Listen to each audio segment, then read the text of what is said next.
은퇴 후 처음 맞이한 아침은 이상하리만치 조용했다. 매일같이 울리던 알람 소리도 없었고 출근을 재촉하던 메일도 없었다. 누구에게도 보고할 일정이 없고 누가 기다리는 회의도 없었다. 한때는 그토록 바쁘고 분주하던 시간이 이제는 멈춘 듯 흘러가지 않았다. 그런데 그날 문득 깨달았다. 이제는 세상이 날 기다려주지 않지만 나는 나 자신을 기다릴 수 있다고.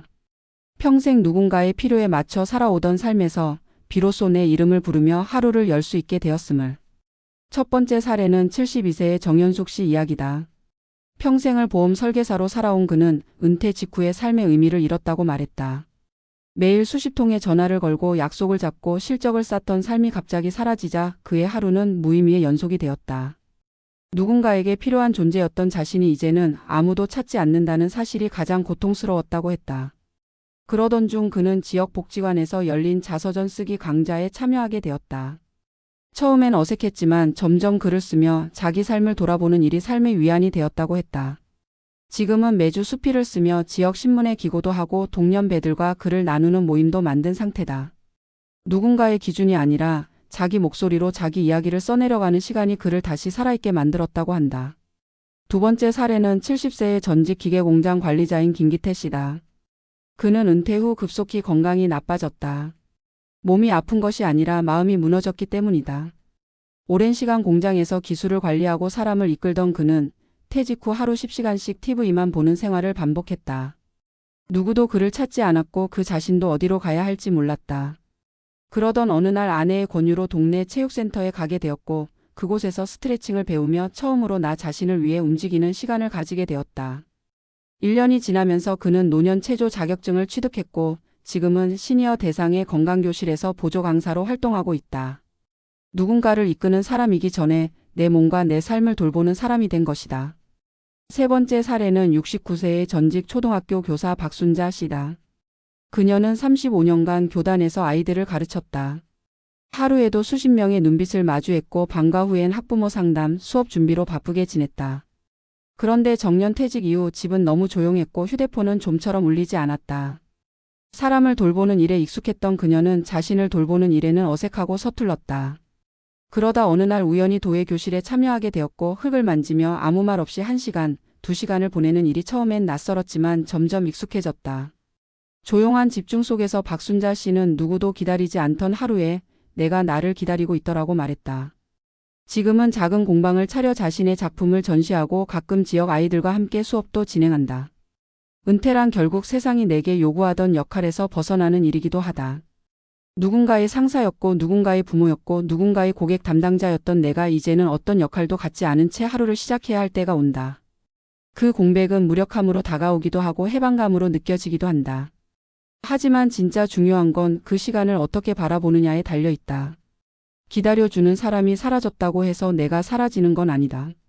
오히려 그때부터 우리는 스스로를 기다리는 법을 배워야 한다. 정해진 시간표 없이 하루를 설계하고 누군가의 평가 없이 내 기분을 기준으로 하루를 채워나가는 일. 그것은 쉽지 않지만 분명히 가치 있는 일이다. 많은 이들이 은퇴를 인생의 마침표처럼 받아들인다. 그러나 그것은 오히려 쉼표다. 더는 타인의 기대에 부응하지 않아도 되는 오롯이 나의 의지로 나를 위해 살 수 있는 새로운 문장으로 넘어가는 연결점이다. 처음엔 낯설고 막막하겠지만 누구에게도 보여주기 위한 삶이 아니라 내면의 소리에 귀 기울이는 삶은 분명 다르게 빛난다. 아무도 기다리지 않던 하루 그 공허 속에서 나 자신을 기다리는 법을 배우게 된다면 그 삶은 더 이상 외롭지 않다. 이제는 우리 각자가 우리 자신을 위한 가장 든든한 동반자가 되어야 할 시간이다. 삶의 중심이 바뀌는 그날 우리는 비로소 스스로의 이름을 부를 수 있게 된다. 은퇴 후의 삶은 그 사람의 삶 전체를 다시 돌아보게 만드는 거대한 전환점이다. 그동안은 일이라는 틀 안에서 사회와 관계를 맺고 정해진 시간과 목적에 따라 하루를 소비했다면 은퇴 이후에는 그 모든 질서가 사라진다. 그래서 많은 은퇴자들이 처음 마주하는 감정은 해방감이 아닌 공허감이다. 이전에는 하루가 나를 향해 쏟아져 들어왔지만 이제는 내가 하루에게 말을 걸어야 한다. 바로 이 지점에서 우리는 한 가지 중요한 질문을 던져야 한다. 나는 나를 어떻게 대하고 있는가? 직장 생활 동안 우리는 타인의 요구와 기준에 응답하느라 정작 자기 자신을 기다려본 적이 없다. 오늘의 감정은 어떤지, 나는 무엇을 좋아하는지, 나에게 필요한 것은 무엇인지 묻는 시간을 가져본 사람은 드물다. 그런데 은퇴는 우리에게 처음으로 그런 질문을 던질 수 있는 기회를 준다. 문제는 그 질문을 던졌을 때 쉽게 대답할 수 없다는 데 있다. 너무 오랜 시간 나 자신을 외면해 왔기 때문에 이제 와서 내 안에 무엇이 있었는지를 기억해내는 것부터가 어렵다. 그럼에도 불구하고 자기 자신을 다시 바라보는 시간은 반드시 필요하다. 왜냐하면 은퇴 후 삶의 질은 타인의 평가나 과거의 경력보다도 지금의 나와 얼마나 친한가에 달려있기 때문이다. 많은 연구에서도 밝혀졌듯 은퇴 후의 행복감은 소득이나 학력, 직업의 종류보다 자기 수용감, 자아 존중감과 밀접한 관련이 있다. 즉, 은퇴 후 삶이 충만한 사람은 자신을 더 잘 이해하고 자신에게 더 친절한 태도를 지닌 사람들이다. 이러한 심리적 자본은 훈련 없이 갑자기 얻어지는 것이 아니다. 오히려 은퇴를 준비하는 과정에서부터 내면의 감정과 욕구에 귀 기울이고 일상 속에서 나를 돌보는 습관을 만들어야 한다. 이를 위한 첫 단계는 일정 없는 시간에 익숙해지는 것이다. 많은 사람들은 일 없는 하루를 마치 무의미한 것처럼 여긴다. 그러나 일정이 없다는 것은 곧 가능성이 열려 있다는 의미이기도 하다. 무엇을 해도 되고 아무것도 하지 않아도 되는 자유가 주어진 것이다. 문제는 그 자유가 익숙하지 않다는 데 있다. 그래서 처음에는 작은 루틴부터 만들어 보는 것이 좋다. 매일 일정한 시간에 산책을 하거나 아침마다 글을 쓰는 것처럼 나만의 시간을 만들면 불안감은 줄어들고 자기 통제감은 높아진다. 두 번째로 중요한 것은 나만의 속도로 살아가는 연습이다. 직장 생활에서는 속도가 중요했다. 빨리 처리하고 빨리 결정하고 빨리 결과를 만들어야 했다. 하지만 은퇴 후에는 속도를 늦추는 것이 삶의 질을 높이는 핵심이 된다. 느리게 식사를 하고 느리게 걷고 느리게 대화를 나누다 보면 그 안에서 놓치고 살았던 감정과 감각들이 되살아난다. 이러한 감각의 회복은 자기와의 친밀감을 높이는 데 결정적인 역할을 한다. 세 번째로 자기만의 의미 있는 활동을 찾는 것이 필요하다. 이것은 반드시 생산적일 필요는 없다. 사회에 기여하거나 수익을 창출하지 않아도 된다. 중요한 것은 그 활동이 나에게 기쁨과 몰입을 주는가, 스스로에게 의미가 있는가이다. 정원을 가꾸거나 오래된 책을 다시 읽거나 낯선 동네를 걷는 일도 훌륭한 시작이 될 수 있다. 이 과정에서 많은 이들이 자신의 감정이 회복되고 이전에 잊고 살았던 삶의 흥미를 다시 찾는다고 말한다. 또한 자기 자신을 기다리는 삶을 위해선 고독과 친해지는 연습도 필요하다. 외로움과 고독은 다르다.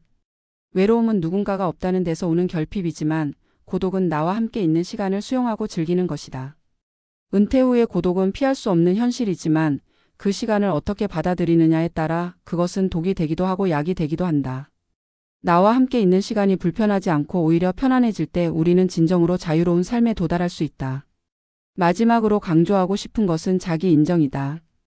은퇴 후 많은 이들이 내가 더 이상 쓸모없는 존재가 된 것 같다는 생각에 시달린다. 하지만 인간의 가치는 성과로만 측정될 수 없다. 삶의 의미는 무엇을 해냈느냐보다 어떻게 살아가느냐에 있다. 하루 종일 아무것도 하지 않았더라도 마음이 평온하고 스스로를 다그치지 않았다면 그것은 충분히 의미 있는 하루다. 그러므로 우리는 끊임없이 자기 자신에게 이렇게 말해야 한다. 나는 지금도 괜찮은 사람이다. 나는 나를 기다릴 만한 가치가 있다. 결국 은퇴란 인생의 종착지가 아니라 내면을 돌아보는 새로운 여정의 출발점이다. 이제까지는 세상이 부른 이름에 응답하며 살아왔다면 지금부터는 나 스스로가 나를 부르는 이름에 귀 기울여야 한다.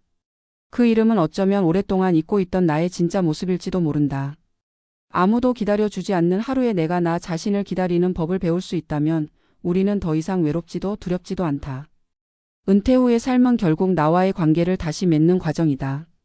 그 관계가 따뜻하고 단단할수록 우리는 매일의 삶을 더 잘 살아낼 수 있다.